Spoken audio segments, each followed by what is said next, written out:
And welcome to another issue of State of Affairs. We are having conversations that matter. And I am so honored to be joined by Congresswoman Claudia Tenney from New York's 22nd District. She just recently got elected, and congratulations on your election. It was a tough one.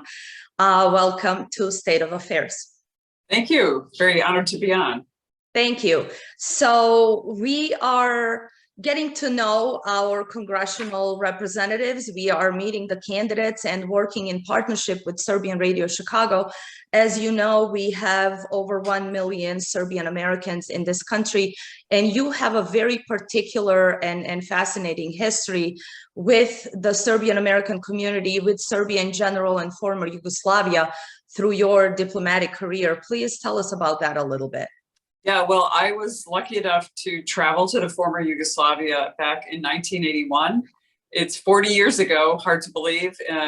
We are actually doing a reunion coming up soon with my former Yugoslav study group from Colgate University, and had the chance to go to Yugoslavia and travel and study there for a semester. And it was amazing because it was in the summer. And we started right in Bohin, Bled, Zagreb, Belgrade, Novi Sad. We went everywhere, all the way down, and eventually ended up on the coast in Croatia and Bosnia, and it was an amazing, amazing trip. And also we went to Sveti Stefan. It was the same year that Princess Diana and Prince Charles were married and docked off the coast of Sveti Stefan, so that was kind of exciting news for us. But it was an amazing experience. It changed my life. And I ended up becoming so interested. I learned Serbo-Croatian a little bit back then, ali ja govorim malo, razumijem malo, but I've forgotten a lot of it, but I still like to practice and go back when I can. So I ended up working for the former Yugoslav consulate in New York and worked on the Olympics when they were in Sarajevo. And then I had the opportunity to come back and study Serbo-Croatian in the summer of 1984, right after I left my job graduated from Colgate. And it was a great summer and studied and learned there, and then went to law school, and they invited me back for the summer of 85. So I spent the summer of 85 traveling, throughout the region again, totally loving it, bringing my parents, my sisters, all my friends from all over. And everyone fell in love with the place. And as always, the people were so wonderful and so amazing. And as you can imagine, during the time I went home and became a lawyer, had my son, and we're as devastated as everyone else was about the terrible war in the country that broke it up. And so I knew people from every part of the country because of my relationship with the consulate. So it's very heartbreaking for so many, and many of my friends were from everywhere. And so I've continued my interest in the region and have traveled there many times, probably 8 or 10 times since the war. We have a large Bosnian refugee population in my community, which is kind of interesting to go to a store and buy kajmak and ajvar and kraš chocolates and all the different delicacies.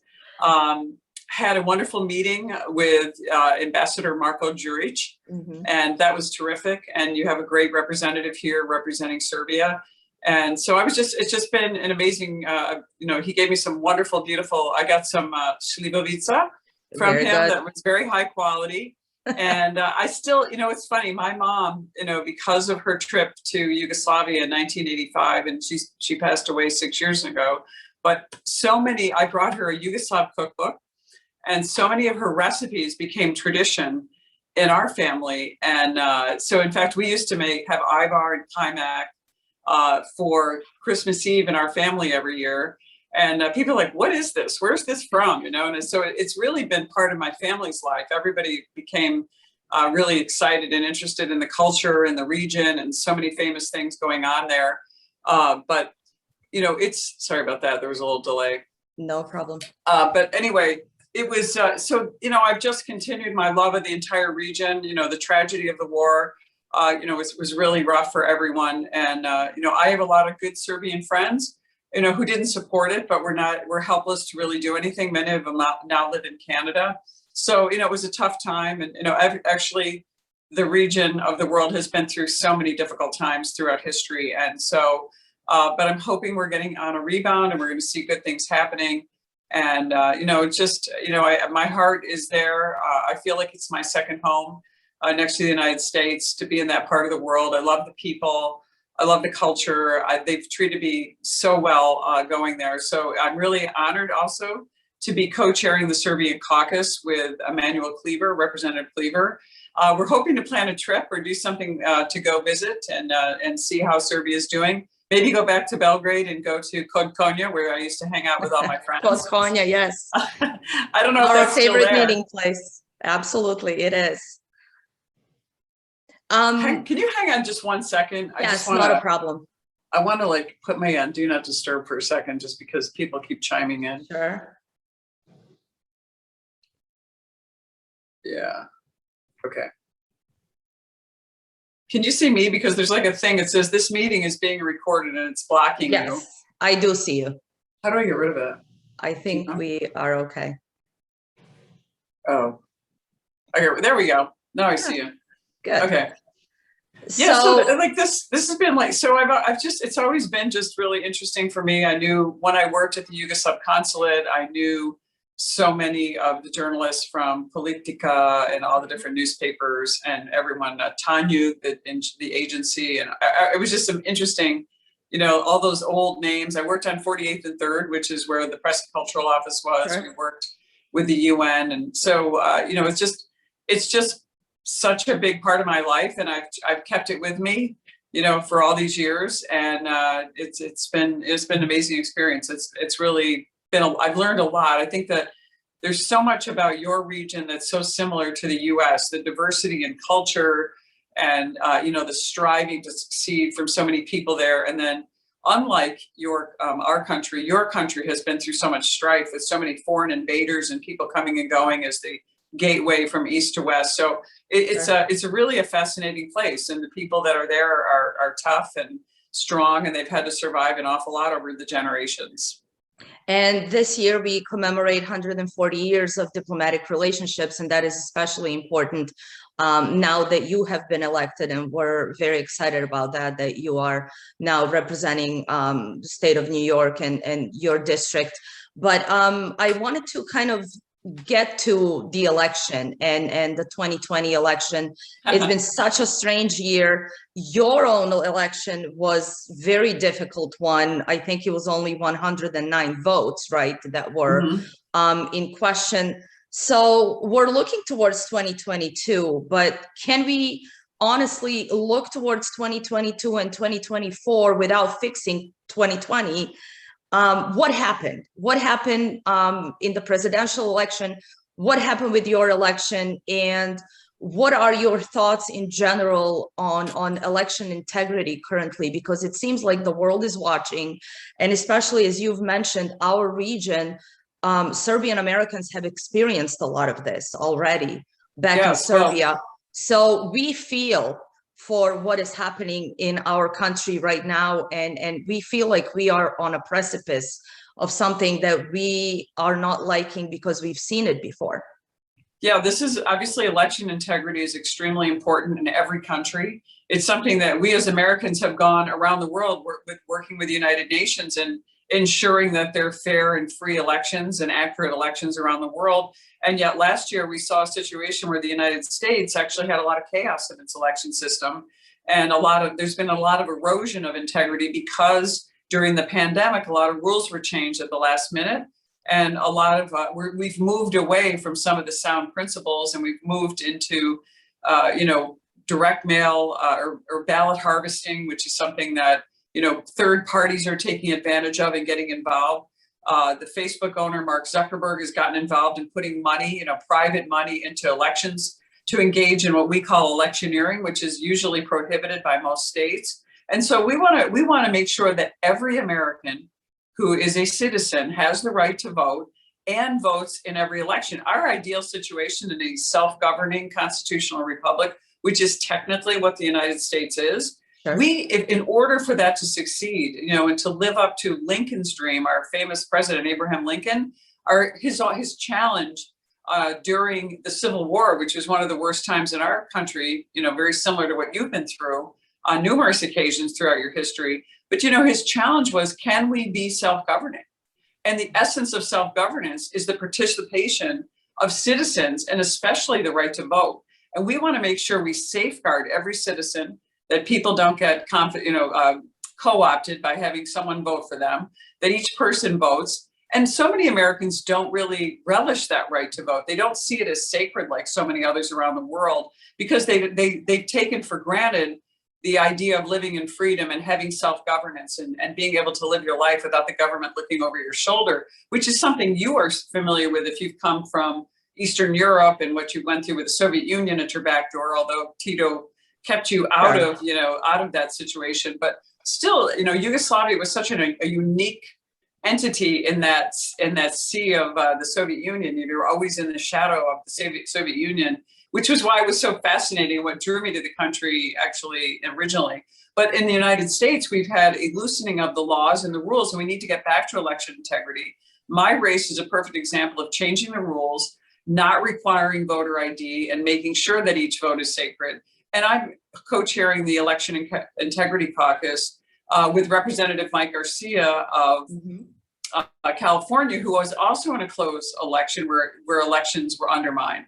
And we just want to eliminate third parties getting in the middle of elections. We want to make sure that we facilitate the greatest number of citizens getting to vote without having our votes diluted by others. And so that's what our mission is, election integrity.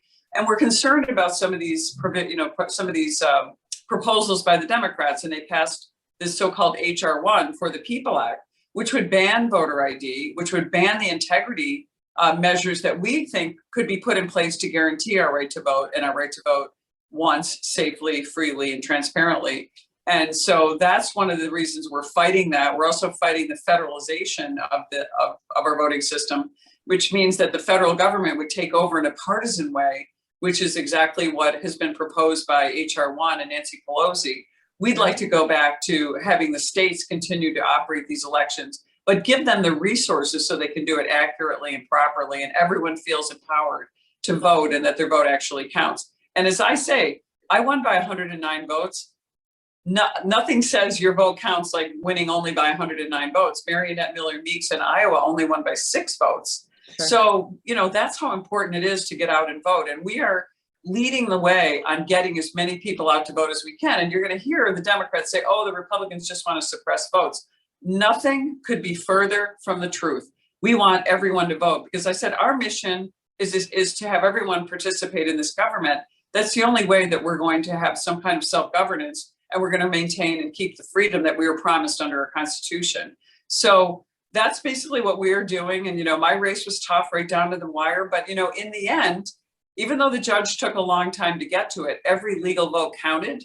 And the judge actually was registering voters. I'm not talking about counting votes. We were registering voters who had signed up to vote on time, but never got their applications uploaded and registered, but they were on time, and they were counted in January and February for an election that occurred the prior November.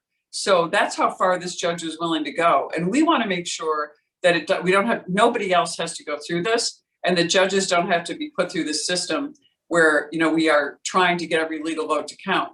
And that's why we need to make the system better. We need to bolster it and improve it with the ways that we've recommended. And we think that we'll have a better election system, and people will feel more comfortable. There's still America. You could probably go around and talk to, probably most of the people you'll meet, whether regardless of party, have questions about whether our election integrity was really intact last year.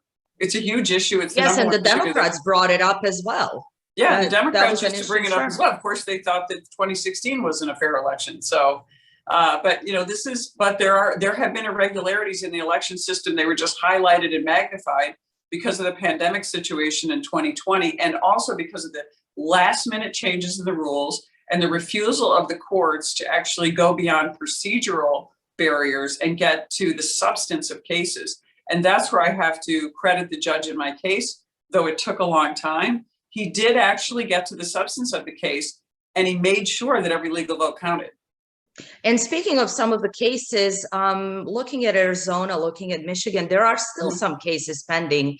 And in case of Maricopa County in Arizona, they're still doing some sort of an audit. So do you expect that anything would come out of that, just at least in terms of looking at what the evidence was?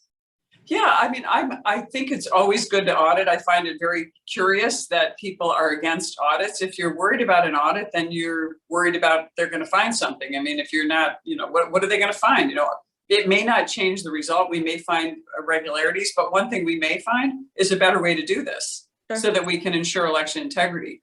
I'm not sure, some of the things you might not be able to see. We don't know, if people were substituted as voters, if they were created as new citizens, or how that happened. But there are a lot of people that voted in my race, for example, that were in New York City, and they had been registered as citizen, registered to vote when they were in college, never changed their registration, and decided, well, this is a close race. I think I'm going to vote in that race. Well, that just dilutes the integrity of my vote in my region and the residents who pay taxes and the people who live in my region when somebody else gets to be a part of our process. So, that's another thing, not only the federal government and the federal side and the Democrats in Congress, but even the Democrats who run Albany, the New York State government, are interested in blurring all those lines and, letting everybody vote regardless of citizenship, regardless of age.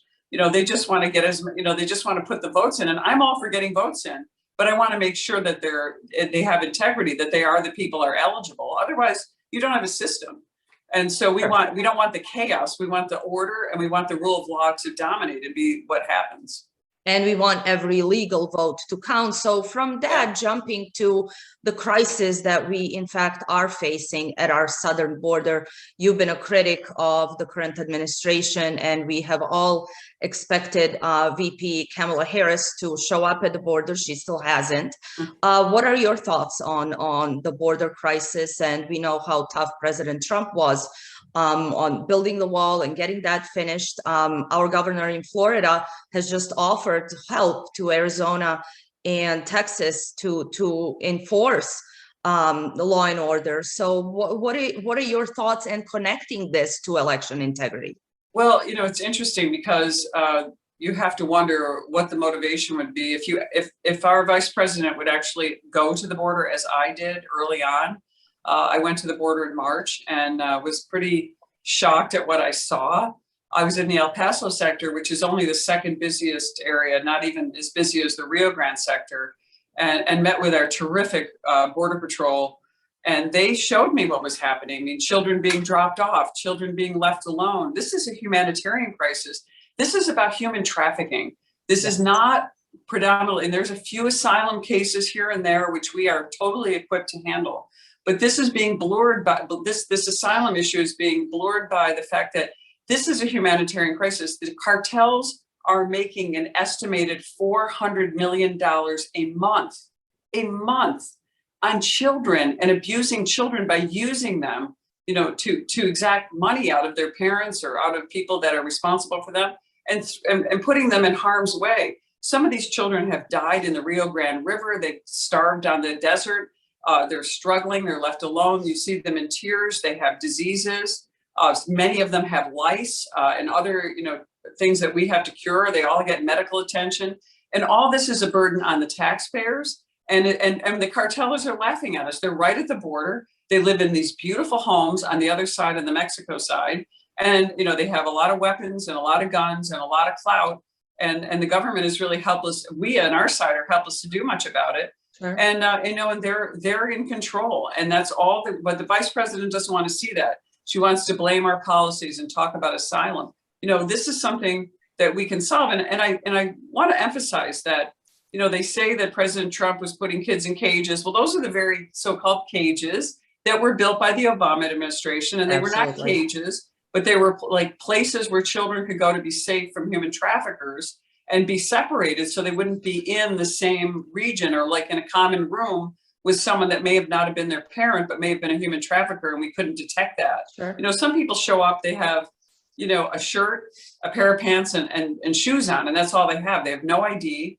They have no other identity. We don't really know who they are. And so now what we've gotten to, because we have a 600 or 700% increase at the border with children, because trafficking children is so lucrative. I mean, how inhumane can, just that statement alone is heart-wrenching. But now what we have is the Biden administration actually warehousing children at the border. We don't just have children in cages, we have warehouses. It's like walking into Amazon or Walmart distribution center, and we've got children everywhere, sleeping on these little, beds with aluminum blankets on them, because they're more sanitary and they keep them warm and they're cost effective. I mean, they're putting us through that. And so they just need to go to the border and solve the problem. I mean, the false narrative that somehow President Donald Trump did not care about these people. He does care about these people, but we have to do this in an orderly way. And as you say, drawing this to election integrity, it's about recognizing the rule of law. I got to tell you, I cannot think of the most exciting, heart-wrenching, fun, heartwarming events that I ever do. And my dad used to be a Supreme Court judge, and he used to invite me all the time, was when we would do naturalization ceremonies in our community. Nothing is more exciting than bringing in new citizens who love freedom, who want to be part of this country. And, my grandparents came from Europe as well. They came here in the 1900s. So, we believe in that, and we want new citizens. We need them to be part of our communities, but we have to do it legally. And when you say that you could just incentivize people to, the traffickers and others to come in illegal, what are you saying to the millions of people? And I think there's about 5 million people sitting on lists waiting for citizenship. I have Serbian friends who are in Canada. They've kind of given up. They've been in Ottawa for 20 years or 25 years, waiting to be citizens of this country, trying to do it legally. What are you saying to people like that, that we're willing to accept someone who violates the rule of law? And by the way, we understand that children can't help it when you have a human trafficker, sure. But, we've got to emphasize the rule of law with everything that we do. It's the right thing to do. Let me ask you something. Is Mark Brnovich, is he Serbian? Yes, he is. And that was a question I had for you, because coming out of Arizona, Mark Brnovich is Serbian, and so is Sean Purnell's mother. Really? So as wow. a PAC, we are looking to certainly support their campaigns. So yes, and he attends Serbian Orthodox Church in Arizona. Oh, that's fantastic. So one of my jobs in the consulate was I used to have to track famous Serbians from around the country and find them. Every time I'd see a name, or every time I look and I said that they're, or anyone from the former Yugoslavia, really. Sure. But it's I worked with, where the diaspora is all over the country. There's so many people from the former Yugoslavia. Absolutely. Everywhere. And that was part of my job. So there were all kinds of famous people back then. And I love to make this comment that, Nikola Tesla actually invented electricity, though, wasn't exactly. Thank you. Yes. Well, not many people know that. And the Serbian Apollo 7 team that helped put the man on the moon, on our board of Sava PAC sits Mr. David Vujic, who is the only surviving member of Apollo 7 mission. And so does former Congressman Ted Poe, who was the co-chair. I didn't know he was too. He is on our board as well. Yes. So we are very excited that you are now a congresswoman in New York, and that you are on the caucus, and also that you are sitting on that foreign affairs committee, which is very important for us. So saying that and jumping into a little bit of foreign affairs, you've been a critic of the Biden administration, and you in particular said yesterday, you put out a statement and said that he went on an apology tour. So what are your thoughts on his G7 meetings, and especially on his meeting with President Vladimir Putin? I haven't been impressed. I thought he really didn't get any deliverables out of the meeting, other than they did sort of a pro forma meeting. Putin, if you turn the sound off and you watch that, which I've seen it a number of times, you can see the body language alone that Putin dominated that meeting, and that Biden was basically going through the motions, relying on and hoping that, the left-wing press, which is, just supine to him, we're going to take care of it and tell everybody how great it went. But, he failed to stand up to him on Nord Stream 2, which is going to affect, yes, Poland, Europe, Eastern Europe. This is not a good situation.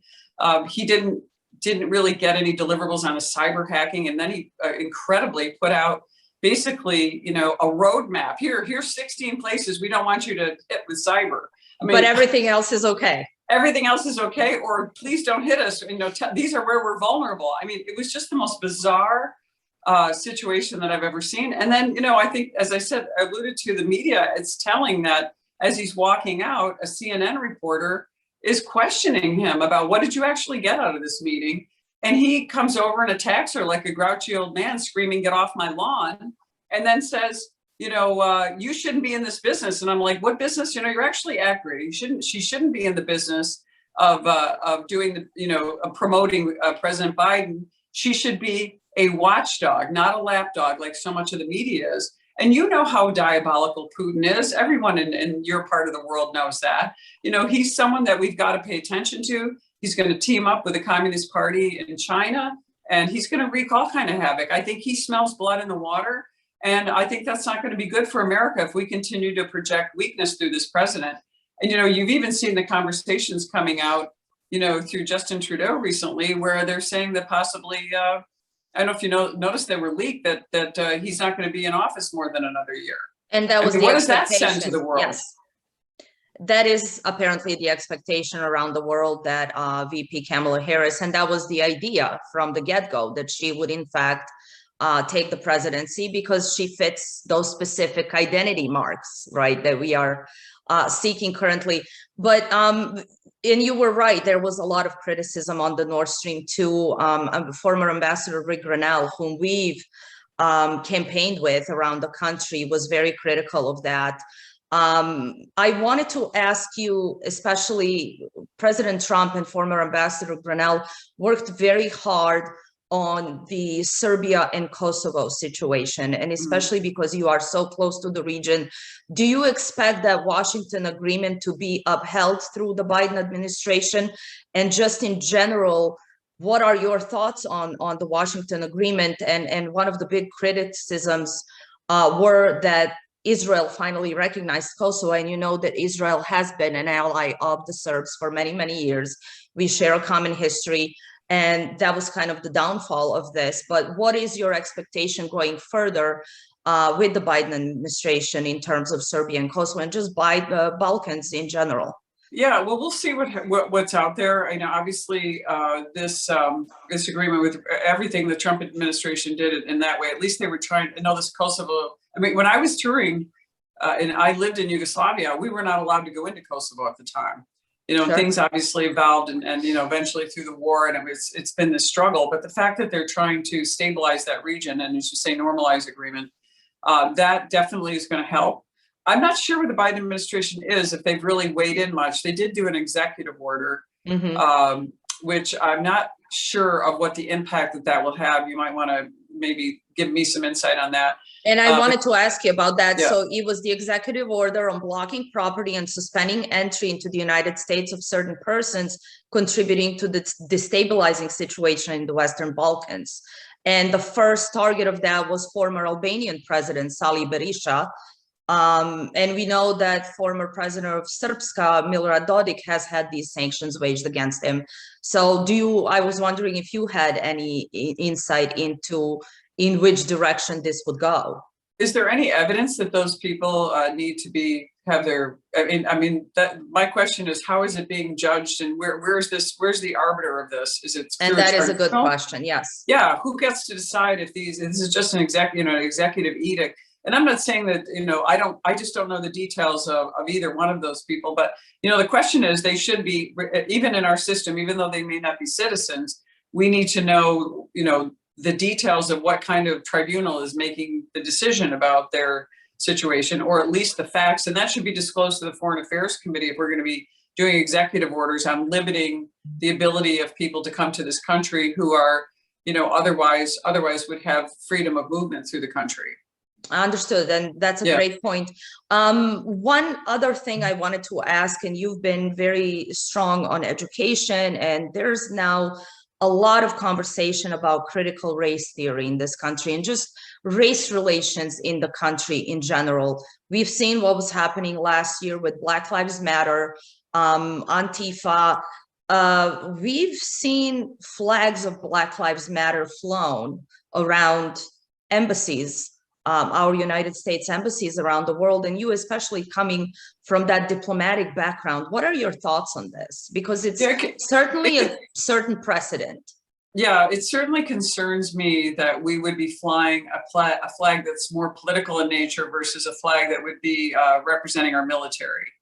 And that concerns me that we are, because once you engage in that with one, you're going to have to make a decision over all the rest. And Black Lives Matter, though, you know, the slogan, so to speak, you know, that is it, and what it sounds like ostensibly is something that would be important. Of course, Black Lives Matter. But my concern is that there's really more underneath this organization that looks like they're attached to the Democratic Party. You know, for a time there, you could click on the Black Lives Matter link and you go right to the DCCC fundraising site. You also have people that are subversive, like Susan Rosenberg, who was charged with murder for the Weather Underground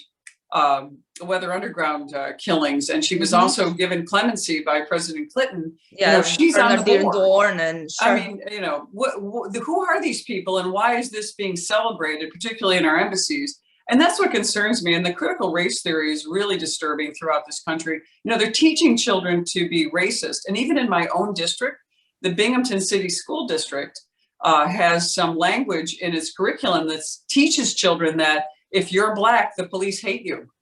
And they refused to take it out. And our police union stood out on that and said, this is unacceptable.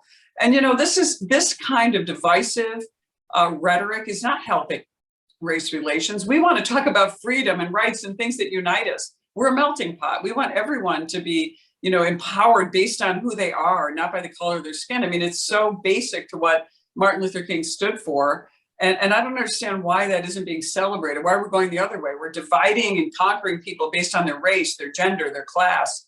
And I think we go back to what unites us. And, you know, as a woman, it's always been a little bit more challenging. I'm a little older. So, you know, growing up as a woman, we didn't have a lot of the advantages that the women have today.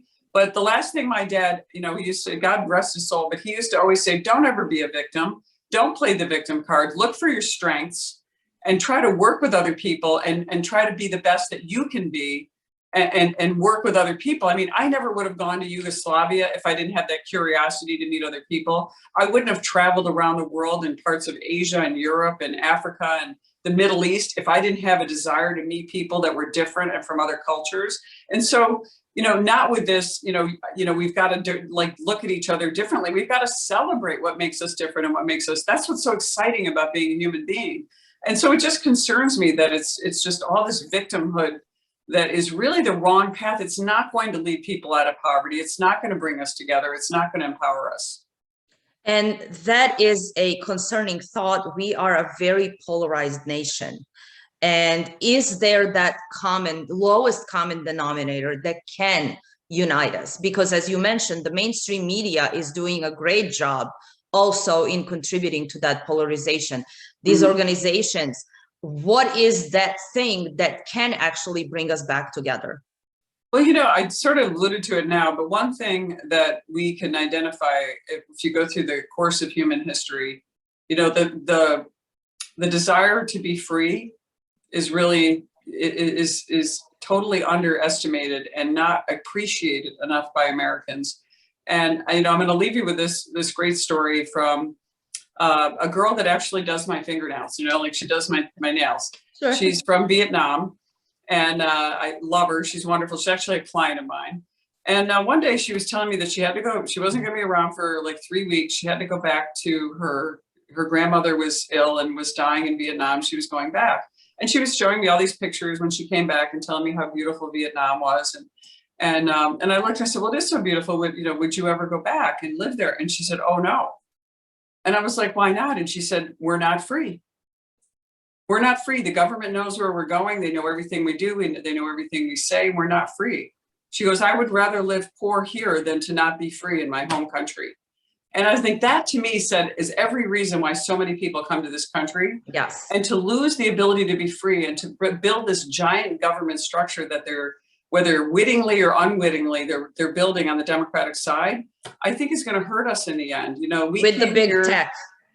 Yeah, big tech trying to censor us. I mean, there's so many aspects of our society that is so much more complicated too, that is adding to this and actually accelerating it, happening faster than it probably would have if we weren't on the internet, on social media all the time. And so I think of all my friends, my friends even in Croatia and Yugoslavia, the former Yugoslavia, Serbia, Macedonia. I have friends that live I have actually Bosnian friends who live in where do they live? Perast in Montenegro. Yes. And so I want to keep wanting to say Crna Gora, but it's no, again, I'm mixing it up. It is Crna Gora. It is Crna Gora, right. but I like it. So they live there, and it depends on who I get stuck on the phone with. If they can't speak English, I have to force myself to speak. So I need to do that. I was going to sit down and do that like an hour a week and just get me. Well, now we should do this more often, and increasingly we're going to move into Serbian or Serbo-Croatian. Yeah, either way. Yeah, either way. I know either. I actually I do love some of the words. My favorite word is actually I love like krastavac and shagarepa. But they don't say shagarepa in Croatia. They say mrkva. But I love shagarepa. I don't know. There's something I love about that word. I love carrots, but I love shagarepa. That is so funny because last year we were in Belgrade, and my little son, who was of course born here, but he knows both of my kids speak Serbian, but he heard shagarepa na pijaci. We were at the market, at the piazza. He goes, "Mom, that lady was saying shagarepa." I just love some of the words. My dad used to always say, "Why are you learning that language? You're never going to use it. You should learn Spanish."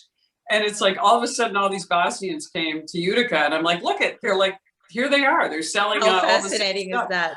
So yeah, and what's funny is my Bosnian friends are and the Croatian people. They're all advertising for the Serbs to come to the coastline. So I feel like things are getting better there too. Yes. I know it's always going to be a struggle. It's like the Irish, but I do think that there is seems to be more of a will to work together and to bring things back together and find some peace and economic stability there. So I know things are tough there. I know the economy's tough, and I know that a couple of my friends in Croatia have had COVID, and they're doing fine, but it's just been tough there, especially economically. So well, Serbia has been championing the vaccines, and President Vučić had different manufacturers deliver, and people were traveling to Serbia just to get a free shot. So that was very interesting from the region. Do you know Andrea and Borko Komenović?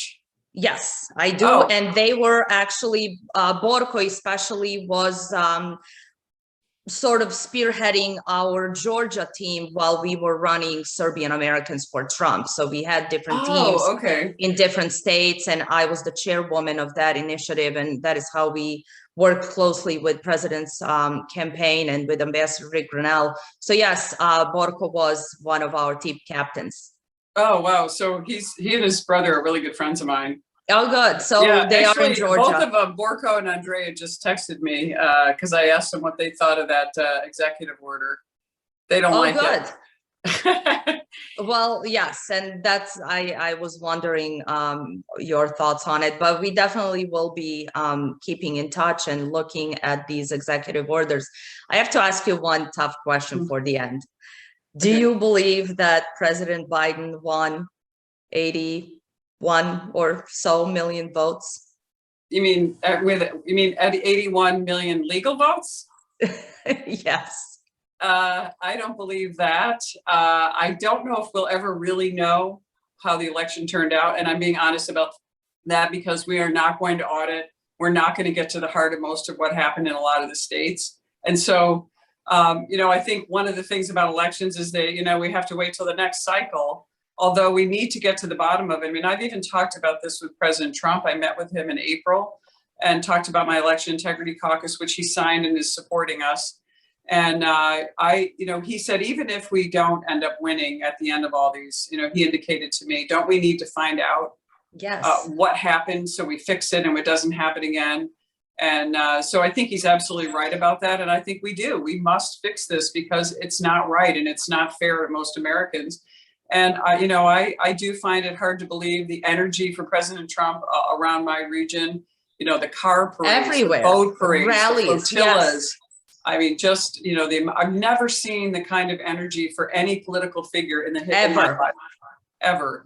And so to the fact that he did what, that somebody that sat in their basement that really didn't campaign, who is really an old style politician without really any talent, who's, basically cashed in on his position, and his family is cashed in on his political position, which is what the swamp really means. That becomes our president when everyone says we want someone new, we want some change, we want something else. I just find it hard to believe. But, the pandemic caused a lot of irregularities, and I just don't know if we'll ever be able to find out or correct those in the end. And but I don't think there's any harm in doing audits and trying to figure out to make sure it doesn't happen again. Understood. Well, thank you so much for sharing your valuable time with us. Thank you. Hopefully we are going to have some kajmak and šljivovica together. Definitely. Sometime soon.